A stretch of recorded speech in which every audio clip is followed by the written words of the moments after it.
So the idea is to hit our retirement age without a major lawsuit and without a surgery in your shoulder, knee, and your hand. So we always, in giving help to patients, we forget about ourselves. We work from day to night. We stand in awkward positions. We get backache, we get shoulder pains. And I have colleagues who've got knee surgery because they've been standing like this. The table is here, the screen is here. They've been table like this. So they get backache, they get knee pain. I have colleagues who have bipolar and divider. They've been doing this. They've been having knee pains. I know people who've been operating like this for a long time, and now they have shoulder surgery.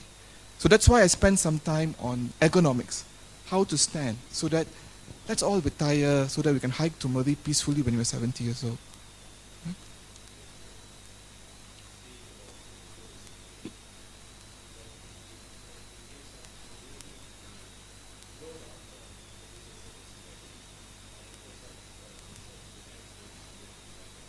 Correct, that's true. Yes, you can, but it depends on the pneumatization of the sphenoid sinus. So if the sphenoid sinus is not well pneumatized, then the honoris cell will not be flat. But the easiest way is, remember, the honoris cell is always superior and lateral. The sphenoid ostia is always medial and lateral. So always be humble, keep low, and always keep medial. Then we won't have any problems.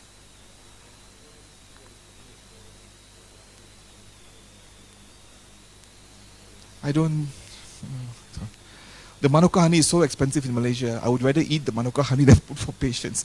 So, basically, I think if we have proper access with a good topical steroid spray and a wash, I find a wash with steroid inside, I find it very, very effective. That's number one. But the other thing that we have to bear in mind is, for example, this Manuka honey and all that is more Australia.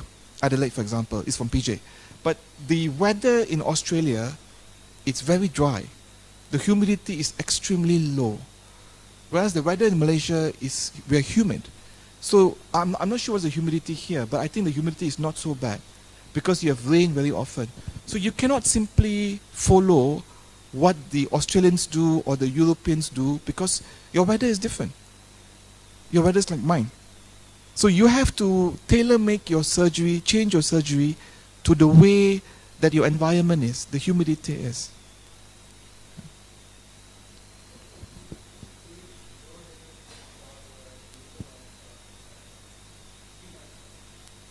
You mean the floor of the sphenoid sinus? So basically we find the ostia, it depends on what we are dealing with. If it's only a sphenoid mucosal thickening,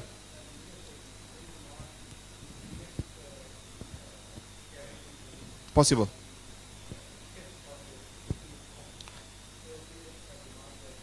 They want it to be large. It's a good question. So go all the way low. So if I do a transclival, I will drill or I will remove the floor of the sphenoid sinus all the way flat. The only problem is the posterior nasal artery branch that comes beneath. So we need to cauterize that before we remove the floor of the sphenoid sinus. So it all depends on whether the approach you are giving is for skull base or whether you're doing it for a simple rhinosinusitis. A simple rhinosinusitis, you just want enough access for the medicine to go through. You want to preserve mucosa. You can leave edematous mucosa. You can leave some polyploid mucosa on the cribriform plate and give medication, and all that will heal. There is no reason to remove everything. It's when you remove everything, that's when you get CSF leak. That's when you get enter the orbit and so on. What we want is access for medical therapy. It's a very good question. So when we do skull-based cases, there is a navigation inside the operation theatre. So it's there automatically. But almost very rarely we use it. 5%, 10%. When I do my own surgical work, less than 1%. I probably use it for revision frontal, and even then, half the time the navigation doesn't work. So, I think. Thank you, thank you. So it's a very good question about navigation. How many of you here have got?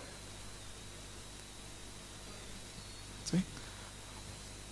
You look after your back as well. I did the moving and handling course.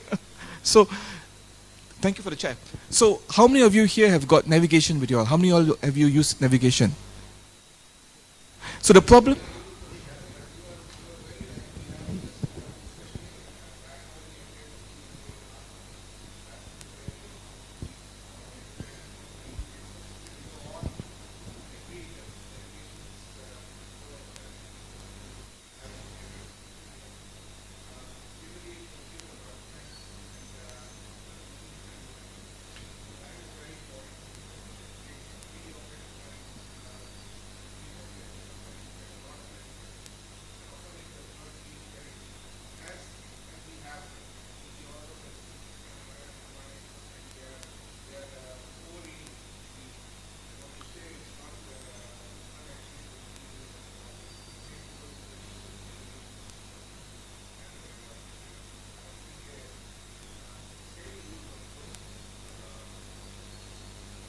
I agree.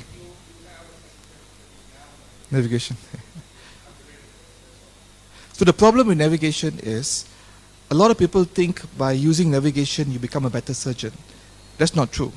Navigation does not make you a better surgeon. In fact, if someone is not comfortable with the anatomy and if they rely purely on the navigation, you will definitely run into problems because the navigation can go off, the measurement can be inaccurate, especially if you're using the ball here and the thing has run a little bit and you are not aware that the navigation is not accurate, you will easily get into problems. So we have had instances where navigation had helped and saved our lives, maybe once a year. But the majority of the time, the navigation is there just as a backup. So navigation is good in the hands of surgeons who are experienced and know the anatomy well and know when the navigation is not working. But if a surgeon who is beginning his career and is not aware the navigation is not working and continually uses the navigation for him to do the surgery, you can have a lot of problems.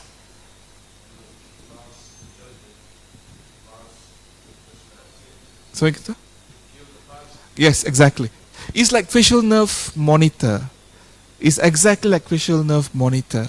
So I think a lot of experienced surgeons don't need a facial nerve monitor to tell you where the facial nerve is. At the same time, a young surgeon who's using a facial nerve monitor and is not aware that it's not working will go on drilling happily the facial nerve as well. So it gives you a false sense of security. So both facial nerve monitor and IGS is just an adjunct. It does not make you a better surgeon, and there is no replacement for anatomy. You want to say something?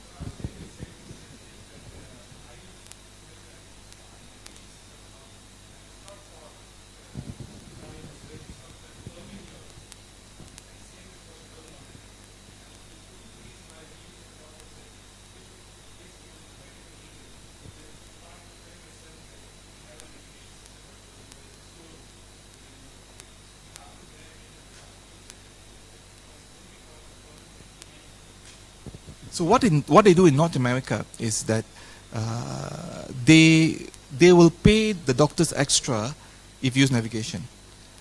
Okay, you sure this is not going to YouTube? Huh? You sure? Okay, because.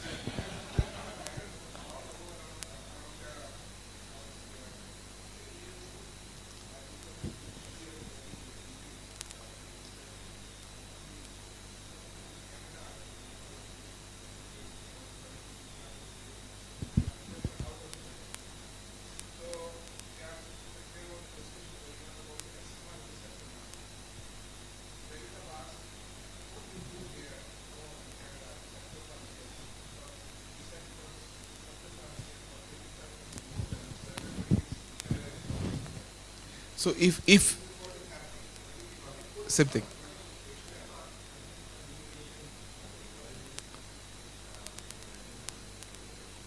Very important. So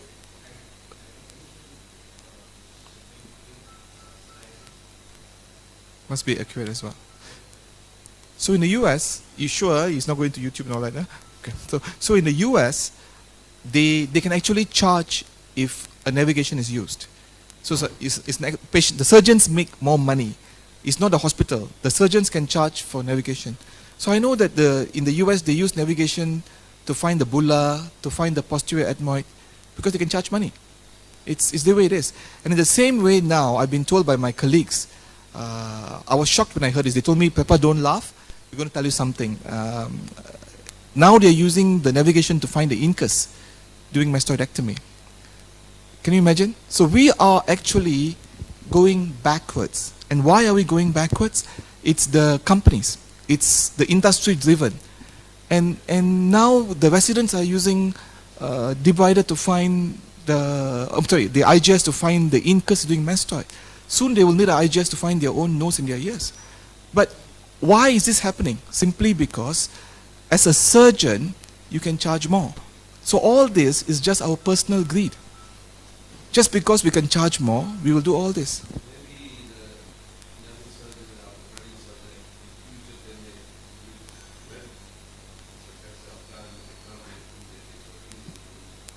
But I think somewhere along the line, we have to realize that everything we do, we have to answer one day up there. So I think as long as we remember that, then we should be able to resist the temptations of using things that is not required just because we can make extra money. And the classical example, I think, is the balloon. I don't know whether balloon is being used here or not. But in Malaysia, we have colleagues in private who use it for anosmia, for allergic rhinitis without medication, just because it makes money. And I think somewhere along the line, we have to realize that our life here is temporary and we have to answer for everything that we do. Anyway, that's out of ENT anyway. Okay. Yes, sir.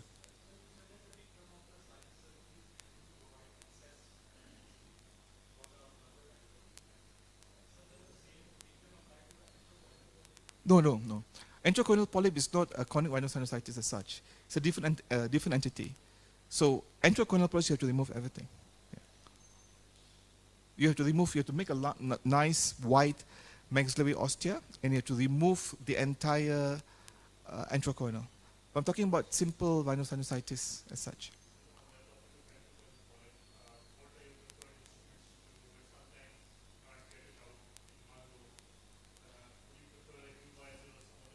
I don't have a Hu visor. I work for the government institution. I've never had a Hu visor. So I remove the tail of the uncinate. I would enlarge the maxilla all the way to the floor, okay? And then I will grab the stalk or the stump. And then when you grab it, you just have to manipulate it like how you open a locked car key. You jiggle. So you just have to jiggle. And usually the whole thing comes out nicely. When you grab, you don't grab full, then you will tear across. You grab enough, it's firm, but you don't damage the mucosa, and then you just have to jiggle. That jiggling movement. Yeah, Blixley, yes.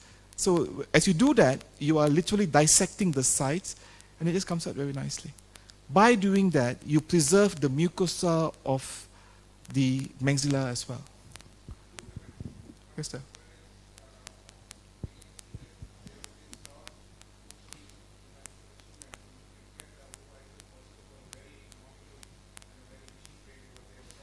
Because we don't have, yeah, because we don't have generic instruments. Ours are all stores.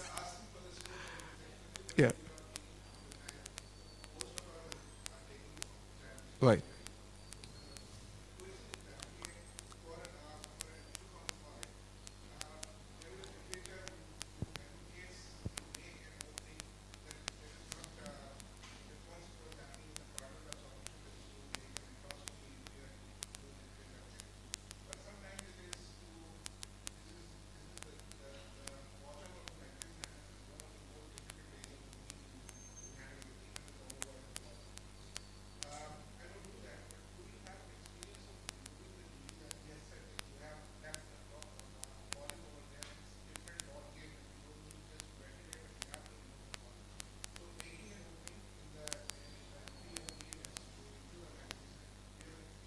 No, you can do that actually, but usually if you have the reason we usually go to the inferior part of the maxilla for inverted papillomas, for tumors. But usually if it's a mucosal thickening, polyps and all that, you can just leave it alone and give medical therapy. It's steroids. Nasal spray is not going to help. Right. Mm.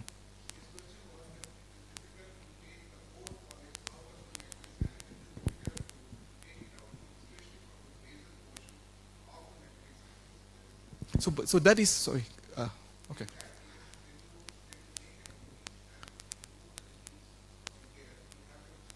You can. I've not done it before. So, okay. I'll let him answer first then. Okay. Shall I pass the mic?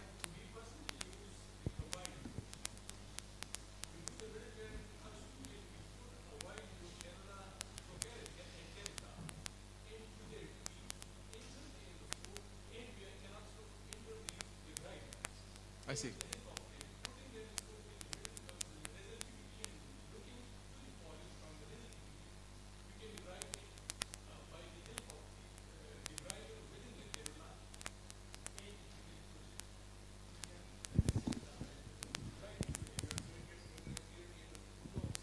Sublabial.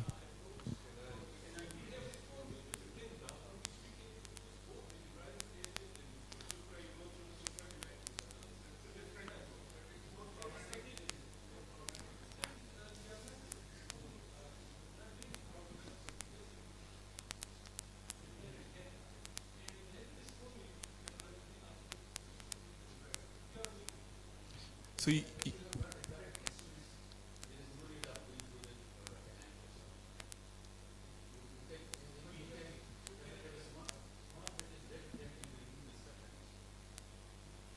so what I usually do is, like I said, by using the jiggle method, usually the entire polyps comes out.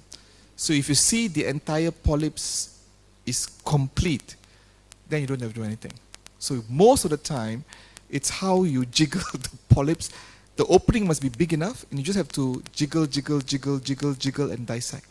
If for any reason something is left behind, I'll use a ribbon gauze with a J sucker, and I'll scrape out that inferior part of the mucosa, and it works quite well. But like I said, I'm a lazy surgeon. I want to finish my surgeries and go home.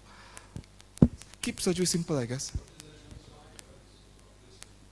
I hardly get recurrence in maxillary. Yeah.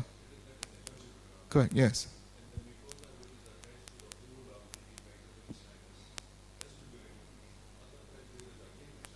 But the thing is, the reason why you got enterocoronal polyps is because the maxillary ostia is small.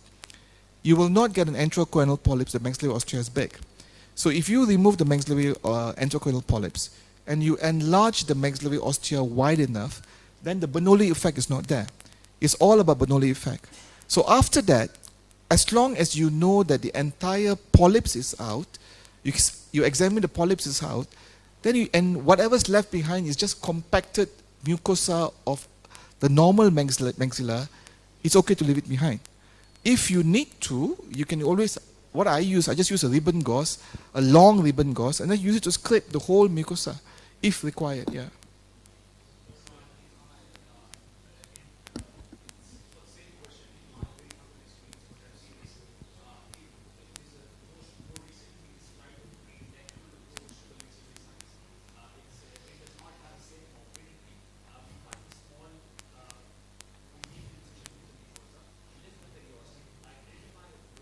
Nasolacrimal duct, yeah.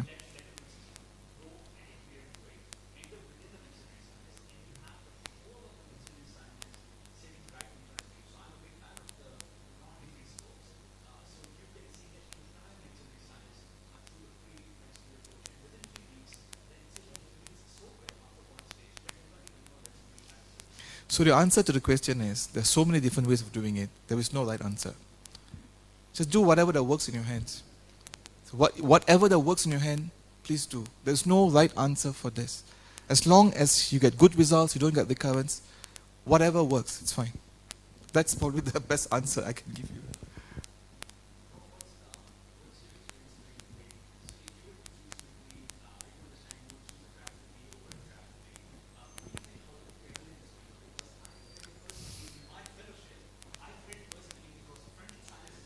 We've been doing Carolyn's window for years. We just never named it. Okay, right. Carolyn is Richard's daughter, by the way. Yeah. Richard Harvey is a close friend of mine. So we've been doing this for many, many, many, many, many years. We just never named it. Okay, I think that answers the question. So you see here, for everyone who sits here and talks, there's at least 10 people who are listening who do better work than the guy who's sitting here. Okay? That's how life is. And it's the same in everywhere in the world. But the guy who sits here is probably because he published it. And that's the only difference. Sorry.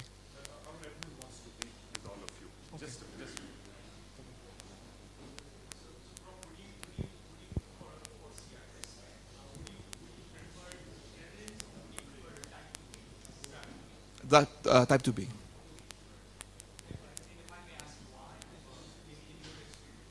Because type 2B can be easily removed. You preserve all the mucosas around it, and you have clear access to that area. So I think that's more than enough, and I'll show you later how quickly we do a draft 2B, and we don't use drill. No, we don't use drill. I work for a government institution, and drills are precious for me.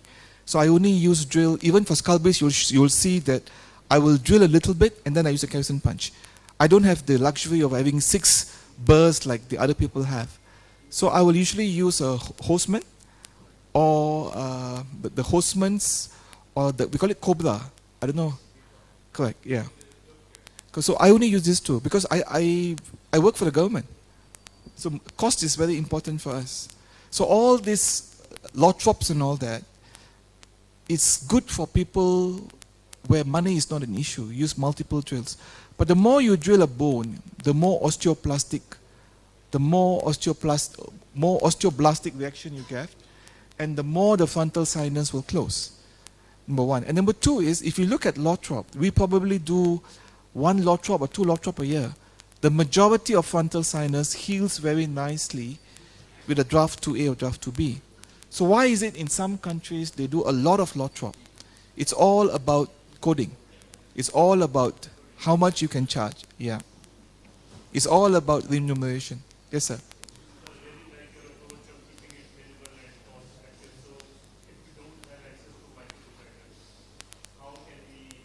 But you saw me the dissection just now, no? The first dissection I did was completely with the simple instruments. So when I operate in centers without a microdebrider, so it's the same principle. You pack around the polyps, identify where the polyp stock is coming from. So if the polyp is coming in this direction, your Blakesley goes like this. Oh, sorry. Our dean, Assalamu alaikum, sir.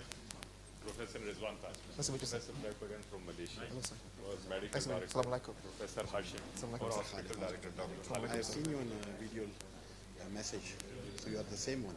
Yes, sir. Pleasure, welcome. Thank you, thank you.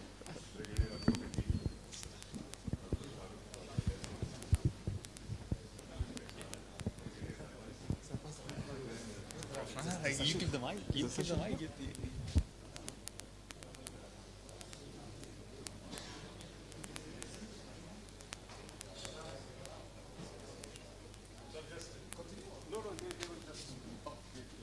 you hello, hi, that's it.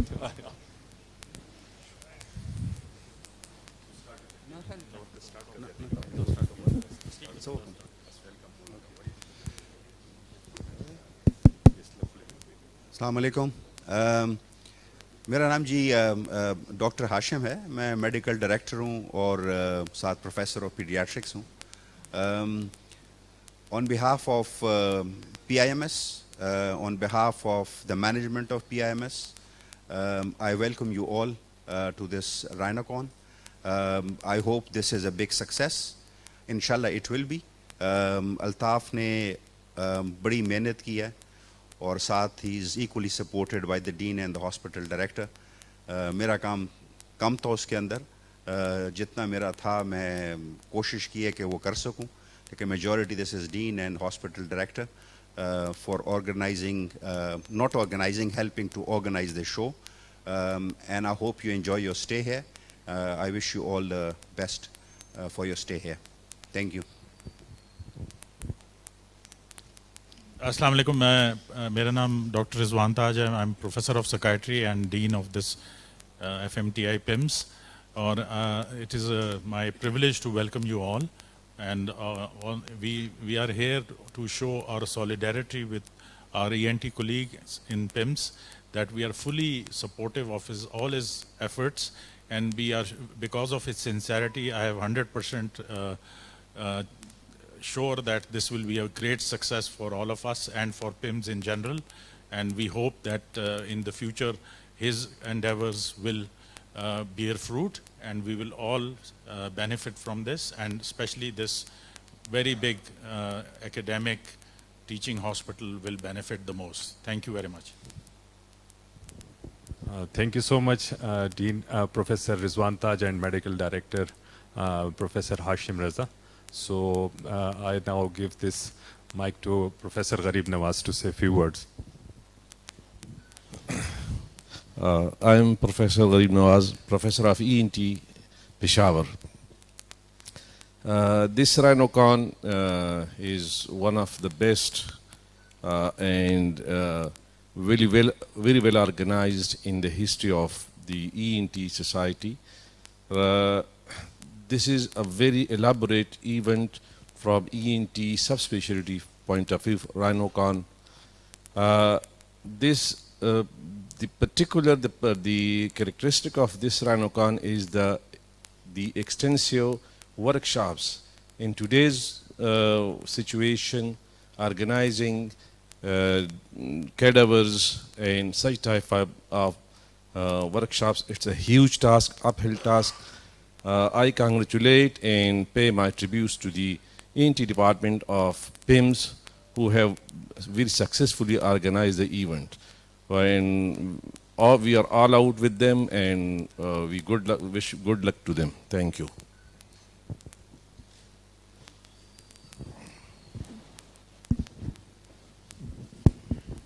I'm Dr. Rashid and I'm really impressed by the hospitality and all the arrangements made by Professor Altaf, and it is probably the first time Islamabad is conducting this Rhinocon, and despite all the hindrances, they have managed everything very well. We hope the best and it will be a great learning experience for all of us. Thank you very much.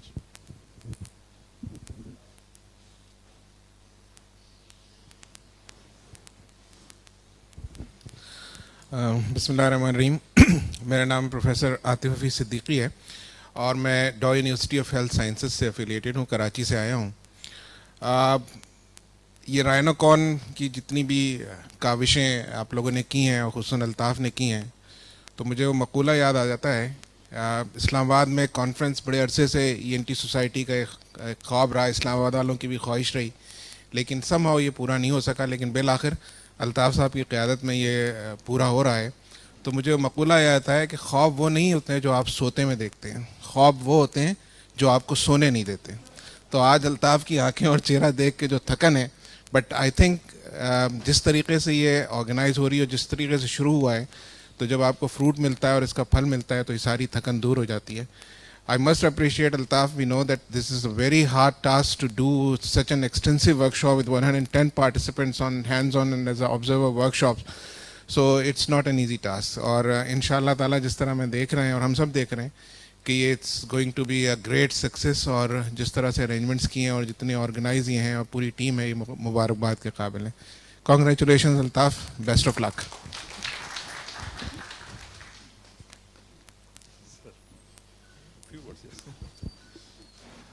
Assalamu alaikum to everyone. My name is Pepper. I'm from Malaysia. It's my first trip to Pakistan. And I'm very impressed to see how green Islamabad is. I woke up this morning, I saw mountains all over and I was like, wow. Pakistan is beautiful and I'm very impressed with the hospitality. I know how difficult it is to arrange cadavers and I know that Altaf has got a fantastic team with him. The solidarity, the friendship that you all have. I'm sure you guys will do extremely well in the future. Thank you very much.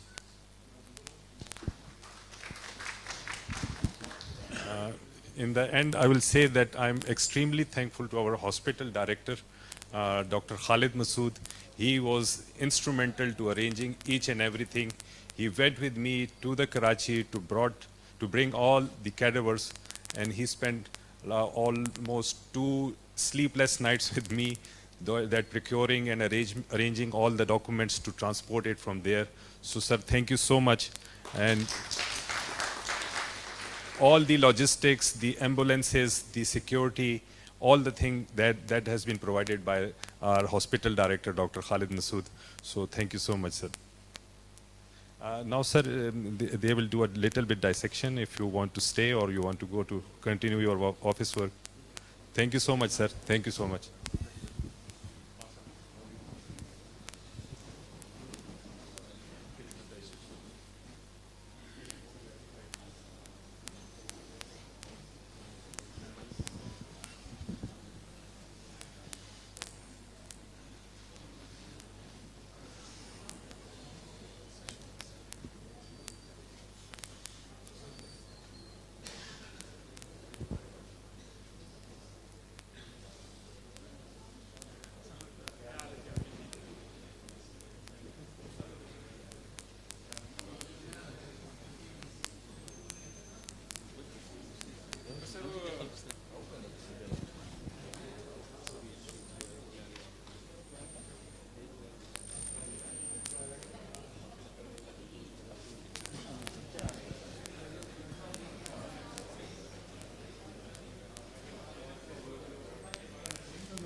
Participants वगैरह सारे बैठे हैं बस we are going to connect again to the dissecting hall and Prof. Preppa is going to do the advanced dissection on the cadaver now. And after that the group will move for the advanced dissection.